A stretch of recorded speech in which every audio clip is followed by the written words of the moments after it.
بسم اللہ الرحمن الرحیم۔ اللہ تعالیٰ نے ستارے کیوں تخلیق کیے؟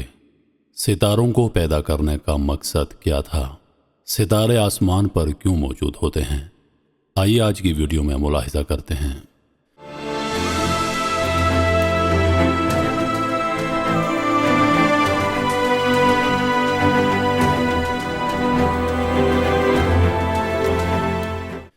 ستارے عظیم اور انتہائی گرم کائناتی اجسام ہیں۔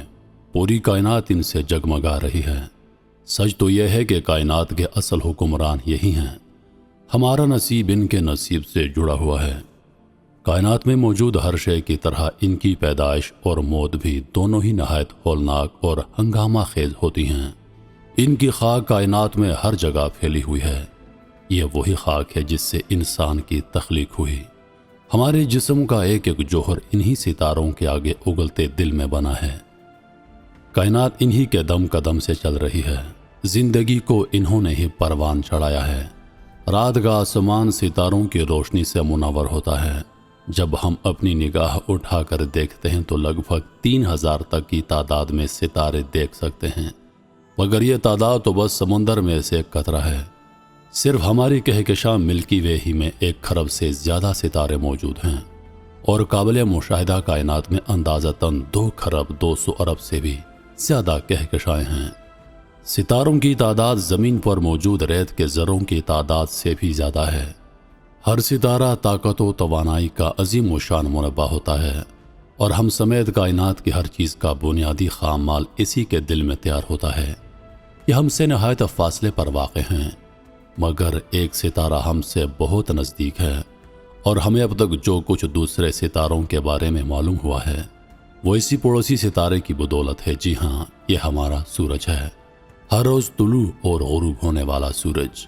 سورج کی دھوپ ہمیں جو روشنی اور حرارت فراہم کرتی ہے کچھ اور نہیں بلکہ ستارے ہی کی روشنی ہے۔ ہمارا سورج بھی دوسرے ستاروں کی طرح ایک ستارہ ہے۔ زمین سے دیکھنے پر سورج ایک روشن گیند کی مانند لگتا ہے جس کی روشنی آنکھوں کو چندیا دیتی ہے۔ کائنات کا ایک طاقتور ترین جسم ہمارا پڑوسی ہے۔ یہ انتہائی گرم گیس کی ایک گیند ہے جو ہمارے نظام شمسی کو 4.6 ارب سال سے روشن کیے ہوئے ہے۔ زندگی کا سارا دار و مدار اسی پر ہے۔ سورج ہم سے تقریباً 9 کروڑ میل کی دوری پر واقع ہے۔ اس کا مطلب در حقیقت بہت ہی زیادہ فاصلہ ہے۔ 10 لاکھ سے بھی زیادہ زمینیں سورج میں سما سکتی ہیں۔ اس کا محیط 27 لاکھ میل پر پھیلا ہوا ہے۔ اس عظیم الشان جسامت کے باوجود ہمارا سورج کائنات کے دوسرے ستاروں کے مقابلے میں ایک ننھا سا ستارہ ہے۔ اینٹی کرینی ہمارے سورج سے 50 لاکھ گنا بڑا ہے۔ ابط الجوزا اینٹی کرینی سے بھی 300 گنا بڑا ہے۔ اگر یہ سورج کی جگہ ہمارے نظام شمسی کا حصہ ہوتا تو یہ مشتری کے مدار سے بھی آگے نکل جاتا۔ کائنات عالم اپنے اندر دلچسپیوں کے 1000 سامان رکھتا ہے۔ یہاں قدم قدم پر عجائبات کا سامنا ہے۔ لمحہ لمحہ خوبصورتی اور رانائی کے دل فریب جلوے ہیں۔ ذرا شب کی تیرگی میں آسمانی دنیا کی سمت ایک نظر ڈالیے۔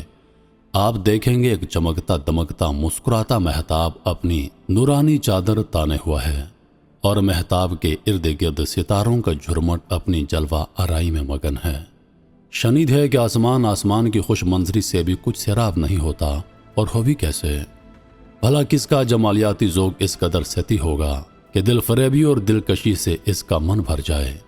جس کا جمالیاتی ذوق افق پر پرواز کرے وہ کبھی بھی ستاروں سے اپنا دامن ذوق آزاد نہیں کر سکتا۔ لاریب کہ یہ ستارے قدرت کے اعلیٰ اور بے مثال کاریگری کے مظہر ہیں۔ ثنا عالم کی شاہکاری اور حسن تخلیق کے بے نظیر نمونے ہیں۔ لیکن کبھی آپ کے ابگینہ خیال میں یہ بات آئی ہے کہ آخر ان ستاروں کی تخلیق کے پس پردہ کیسی حکمتیں پنہاں ہیں؟ ہم یہ سوال اس ذات کے دربار میں کرتے ہیں جس کے لفظ کن سے یہ ستارے معرض وجود میں آئے ہیں۔ یقیناً کسی مصنوع کی حکمت اس کے سانے سے بہتر کوئی بیان نہیں کر سکتا۔ لہٰذا ہم قرآن پاک کی اوراق گردانی کریں گے اور دیکھیں گے کہ قرآن پاک ستاروں کی تخلیق کے متعلق کیا فرماتا ہے۔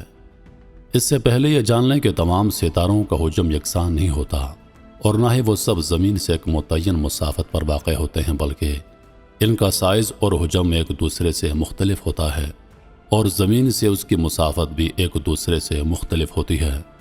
بعض متحرک ہوتے ہیں یعنی گردش کرتے رہتے ہیں، اور بعض ثابت اور ساکن ہوتے ہیں۔ بعض ستاروں کا حجم سورج سے بھی بڑا ہوتا ہے اور سورج سے بہت زیادہ مسافت پر واقع ہونے کی بنا پر بہت چھوٹے نظر آتے ہیں۔ اللہ تعالیٰ نے قرآن کریم میں ستاروں کے متعلق 3 باتیں ارشاد فرمائی ہیں۔ آسمان کی زینت و خوبصورتی، شیطان کو ستاروں کے ذریعے مارنا، لوگوں کا ستاروں کے ذریعے راستہ معلوم کرنا۔ ہم ان تینوں باتوں کو ایک ایک کر کے بیان کرتے ہیں۔ آسمانوں کی زینت کے لیے قرآن کریم میں اللہ تعالیٰ نے ارشاد فرمایا ہے، اور بے شک ہم نے آسمانوں میں برج بنائے اور اس کے دیکھنے والوں کے لیے مزین کر دیا۔ اور ایک دوسرے مقام پر ارشاد باری تعالیٰ ہے، اور ہم نے انہیں 2 دن میں 7 آسمان کر دیے، اور ہر آسمان کو اسی کے کام کے احکام بھیجے، اور ہم نے دنیا کے آسمان کو چراغوں سے مزین کر دیا، اور نگہبانی کے لیے یہ اس عزت والے علم کا مقرر کیا ہوا ہے۔ دونوں آیتوں سے یہ بات معلوم ہوتی ہے کہ اللہ پاک نے ستاروں کو پیدا کیا تاکہ وہ آسمانوں کی زینت بن سکیں۔ جس طرح کسی خوبصورت محل کو کمکموں سے مزین کر دیا جاتا ہے، اسی طرح آسمان کی تزئین کے لیے اللہ پاک نے ستاروں کو پیدا کیا ہے۔ شیطان کو ستاروں کے ذریعے مارنا۔ اللہ تعالیٰ نے قرآن کریم میں ارشاد فرمایا ہے، بے شک ہم نے آسمان دنیا کو ستاروں سے مزین کیا، اور ہر سرکش شیطان سے حفاظت کے لیے وہ عالم بالا کی طرف کان نہیں لگا سکتے، اور ہر طرف سے ان پر مار پھینک ہوتی ہے بھگانے کے لیے، اور ان کے لیے ہمیشہ کا عذاب ہے۔ مگر جو ایک آدھ بار اچک لے، چلا تو روشن انگارہ اس کے پیچھے لگا۔ ابن خطیب رحمۃ اللہ علیہ ان آیت کے بارے میں فرماتے ہیں کہ شیطان نبی کریم صلی اللہ علیہ وآلہ وسلم کی بعثت سے قبل عالم بالا کی باتوں کو چوری چپ کے سن لیا کرتے اور نجومیوں کو بتلاتے تھے، پھر نجومی ان باتوں کے ذریعے لوگوں کے ایمان اور عقیدے کو خراب کرتے۔ پھر جب حضور اکرم صلی اللہ علیہ وآلہ وسلم کی آمد ہوئی تو شیاطین کو سننے سے روک دیا گیا۔ اب اگر کوئی شیطان چوری چپ کے سننے کی کوشش کرتا ہے تو ستاروں کے ذریعے اسے مارا جاتا ہے، جس کی وجہ سے وہ جل جاتا ہے۔ معلوم ہوا کہ ستاروں کی تخلیق کا ایک مقصد شیطان کو مارنا ہے تاکہ وہ عالم بالا کی باتیں نہ سن سکے۔ ستاروں کے ذریعے راستہ معلوم کرنا۔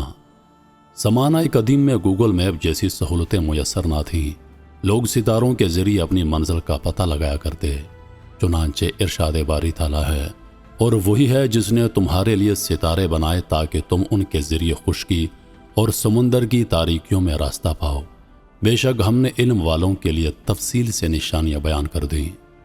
ہم دیکھتے ہیں کہ کچھ ستارے اپنے مخصوص برج مشرق، مغرب، شمال اور جنوب میں واقع ہوتے ہیں، وہی ان کا مستقر ہوتا ہے۔ زمانہ قدیم میں لوگ ان مخصوص ستاروں کو دیکھ کر بہت جلد اندازہ لگایا کرتے اور اپنی منزل کا راستہ معلوم کیا کرتے۔ دن میں تو وہ سورج کے ذریعے جہت کا پتہ لگا لیتے، لیکن رات کی تاریکی میں وہ ستارے ان کے کام آتے، اور نہ صرف خشکی میں سفر کرنے والے بلکہ سمندر میں کشتیوں پر سفر کرنے والے بھی ستاروں سے راستہ معلوم کرتے۔ قرآن کریم میں ستاروں کے متعلق یہ 3 باتیں آئی ہیں جو ہم نے بیان کر دی۔